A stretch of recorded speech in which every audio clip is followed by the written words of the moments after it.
Today we're in Thailand still, of course, and today while I take you for a little ride on my bike, we're going to tell you why I moved to Thailand. Well, of course, as you probably know, I am Canadian, and it's cold there, and Thailand is never cold. That's my number one reason. I don't like the weather. Of course, also I'm just not a fan of the rat race. You know, working 9 to 5,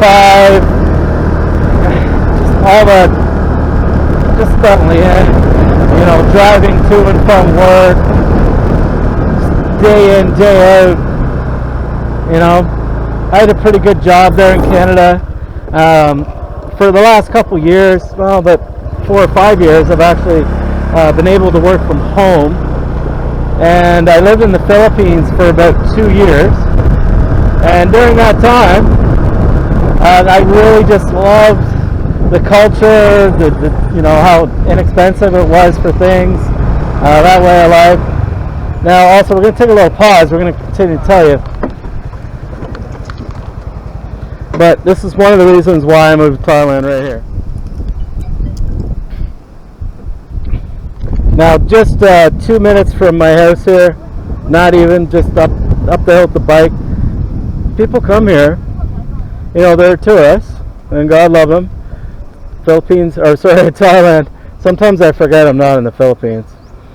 Thailand needs tourists, of course, but just a couple minutes from my place here, it's just beautiful scenery. People stop here just to take these views, and you know,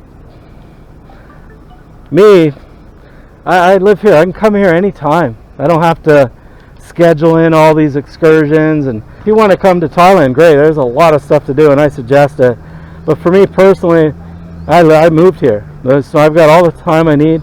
You know, I'll probably stay 6 months, a year, maybe more. That was Caron View Point, by the way, in case you guys were wondering where I just stopped.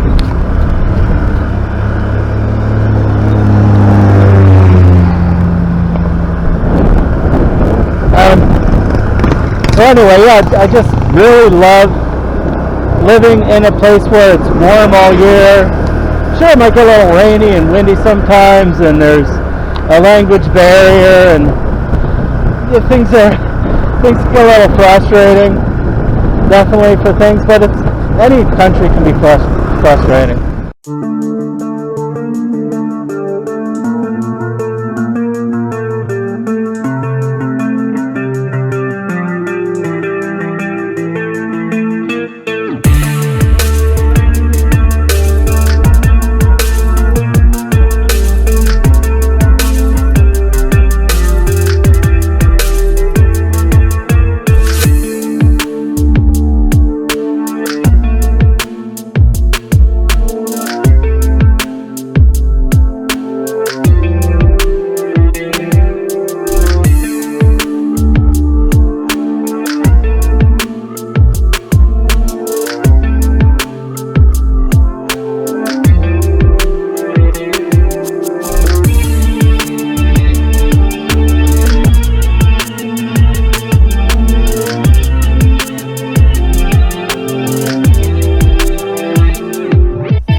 Such a beautiful day. It's about 1 o'clock in the afternoon here in Thailand. In Canada it is 1 in the morning, so most of my friends have long gone to bed. I get to walk down the nice beach, beautiful weather, no snow here, beautiful sceneries, cheap, inexpensive food that's absolutely delicious. This beach is virtually empty.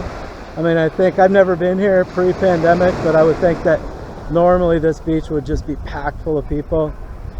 You'd have to come down here early in the morning if you want to get yourself a beach chair. I've been there. I think we've all been there. Here, no problem. You can sit in the shade. I think we might set up the camera here and talk to you a little bit in the shade here in a minute because I am getting hot. And it's warm out. How you doing, sir? I don't have money. No money? What? You spent it all? You must have a Thai girlfriend. I have one. That's funny. I just said hi to him. He says I have no money. Like I'm wanting to. But do I look like I need money? Maybe. Well, everyone could use money, but I'm not here to bum money, guy. Anyway, so once again here, amateur YouTuber. I had a speech all prepared here. I was gonna tell you some stuff by the beach, and I had my mic turned off the whole time. So we're gonna move forward and try something different. So here we are on the bike. Beautiful day here in Rawai. We're gonna take a little stroll through town here. You guys can take a look at the scenery while I explain why I was so interested in moving to Thailand. Now, for me, I'm 50 years old. When I was 31, 32, I took my very first trip to the Caribbean. I went to Dominican Republic, Punta Cana, and the first day there, all I could think was, why do I live in a cold country? Why do I live where the weather is just so absolutely horrible? Anyway, so it just got me thinking, you know, I just want to find a way to be there all the time. Now, of course, then, you know, I had teenage kids growing up, and it wasn't going to be the time for me. But since that time, I went back to the Caribbean, I think 10 times. And I went to Costa Rica, I went to Cuba, Dominican Republic the other 8 times. I actually went off resort a few times, not just the resort vacation, and lived in little towns or what have you. And you know, I just loved the climate, the feel, the atmosphere, you know, inexpensiveness of everything. You know, just being away from home, it just really excites me. Anyway, I was just talking with my friend the other day, and he went to Dominican Republic with me, and we went off resort, and we went to this little bar. You know, everyone else was on the resort having fun, but I took him right off the resort, and we got a taxi, and we went to some bar in the middle of nowhere, and he was just having the time of his life. And anyways, he said to me the other day, he says, Cliff, I looked over at you, and you had the biggest smile on your face.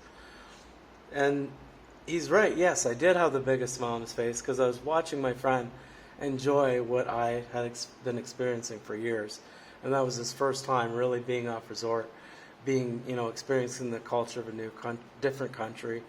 You know, there was cockfights on the TV, and, you know, dollar drinks and different music playing. You know, he was just having a blast, and sharing that experience with him really made me happy. Anyway, so once the kids were older, you know, they're out of the house, I'm living on my own. A few years ago, I was working construction, and just happened one of the contractors there, he just got back from a 3-year trip to the Philippines.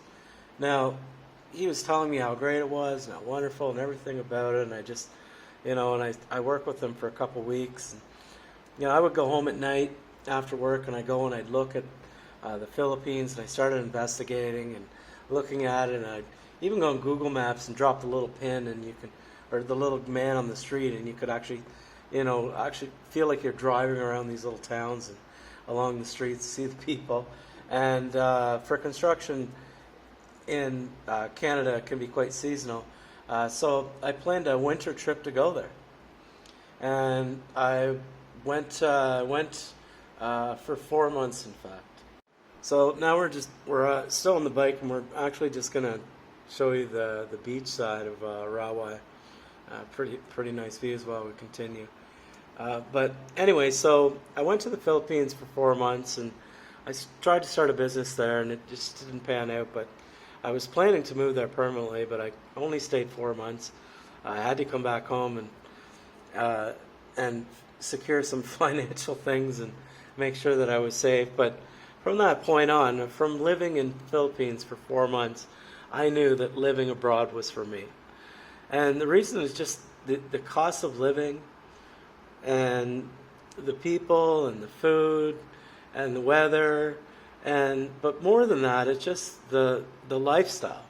You know, everybody, you know, when you run into other foreigners, people they just seem happier. You know, we're all happy because we've accomplished our goal. We're living in a place where it's inexpensive. We're living in a place where we can be happy. We can enjoy life. We're all here for the same reason, and we know it, and we feel like we've done it. You almost feel like you just could high five random foreigners on the street, and they'd be okay with it, because we're just living it. You know, we're loving it, and it's not for everybody. Some people get annoyed and they want to come home after a few months. But me, I just fell in love. So anyway, 2017, I came back and to the Philippines, and I stayed there for 2 years. So almost 2 years, right up until COVID hit. When COVID hit, I was in Manila, and I packed my bags up and I moved back to Canada. And then I stayed in Canada and hibernated and waited for things to open up again. Now, my God, it took a very, very long time.